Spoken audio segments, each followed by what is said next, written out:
नमस्कार, मैं हूं प्रशांत भारद्वाज और आप देख रहे हैं न्यूज रूम पोस्ट। भारतीय सेना में भर्ती को लेकर लाई गई मोदी सरकार की अग्निपथ योजना का चौतरफा विरोध हो रहा है। यूपी, बिहार समेत देश के अलग अलग हिस्सों से युवाओं के प्रदर्शन, हिंसा और आगजनी जैसी घटनाएं देखने को मिल रही हैं। सेना में भर्ती होने का सपना पालने वाला देश का नौजवान सरकार के खिलाफ सड़कों पर उतर आया है। इस योजना के तहत 25% युवाओं की भर्ती सेना में पक्की हो जाएगी, जबकि 75% स्किल्ड युवा अपने मन मुताबिक नौकरी या फिर कोई बिजनेस कर सकता है। यही वजह है कि युवा अग्निपथ से खफा हैं। उनकी नाराजगी की मुख्य वजह केवल 4 साल के लिए सेना में सेवाएं देने का नियम और उसमें भी पेंशन और परमानेंट कमीशन का न होना है। यानी कि युवाओं की चिंता इस बात को लेकर है कि इस स्कीम के बाद उनका भविष्य क्या होगा।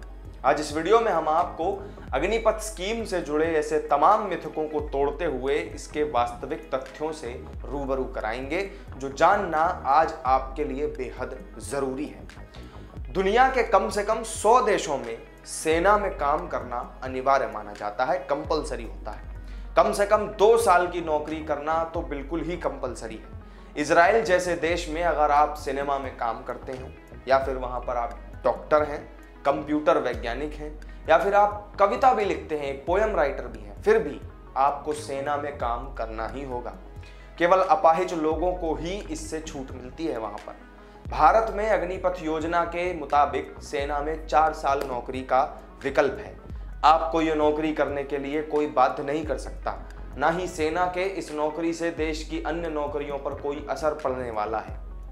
अब मान लीजिए कि मौजूदा वक्त में सेना में हर साल 50,000 युवाओं की भर्ती होती है, तो ये भर्ती पहले की तरह होती रहेगी।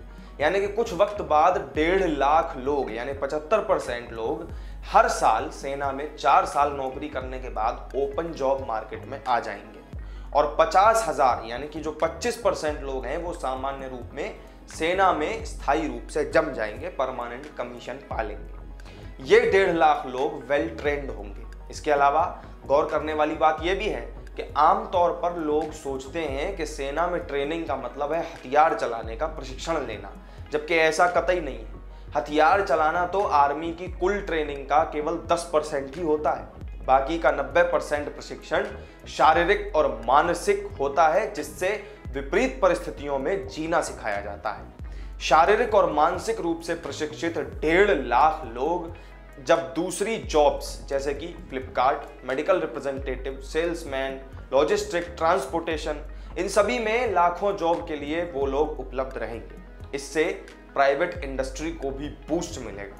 अगर कोई 17 साल की उम्र में मान लीजिए आर्मी ज्वाइन करता है तो 21 साल में वो रिटायर होगा, 24 साल की उम्र में ग्रेजुएट होगा और उस समय उसके पास सेना का अनुभव और साथ ही 12 लाख रुपए की सेवा निधि होगी। आज से 20 साल बाद 22 लाख आर्मी से प्रशिक्षित युवाओं, जिनकी उम्र 35 से कम होगी, उनकी सेना में भरमार होगी, जिन्हें किसी भी वक्त युद्ध या शांति के समय तैनात किया जा सकता है। मौजूदा वक्त में देश में सिर्फ 1% परिवार सरकारी नौकरी की बदौलत चलते हैं। बाकी 99% लोग अपना रोजगार खुद करते हैं। अब सवाल यह है कि कानून किसके पक्ष में बनना चाहिए, जिससे 99% लोगों का भला हो उस पक्ष में, या फिर जो 1% लोगों का भला हो ऐसा कानून हो।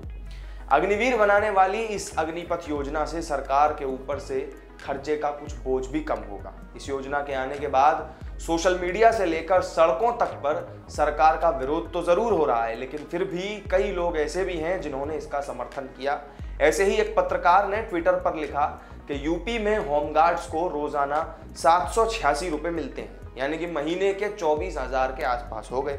उसके अलावा सलामी के ऊपर से 60 साल तक नौकरी कर सकते हैं, हर जिले में 2000 के आसपास तैनात हैं, कोई पेंशन नहीं मिलती।